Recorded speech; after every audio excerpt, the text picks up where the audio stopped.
વડોદરાની માતા ઈશ, વડોદરાની માતા તમને વળજીશ, તમને વળજીશ.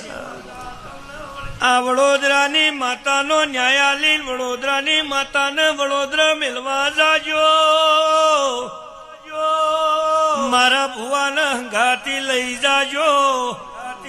પણ જાત ભુવોને તમે ભોન રાખજો, તમે ભોન રાખ. ગાડી પલટી મારશે ભુવોએ મરી જાહન, ચૌધરીએ મરી જાય. આવું બોલીથી બોલો ને, બોલીથી બોલો ને.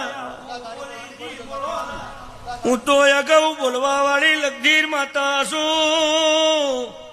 વડોદરા રિંગ રોડ ઉપર ગાડી ચડી અને બે ફોનમાં દેરું આવ્યું. લગધીર ગાડી પલટી ખવરાવતી હતી. ઉલીલાની માતા દોઢી પડી રબાર્યો, દોઢી પડી રબાર્યો. દોઢી ના પડી હો તો મારો ભૂએ મરી જોત. ઓ ચૌધરી તમે મરી જોત. મને જોગણી ન નિમેત મલો તરબાર્યો.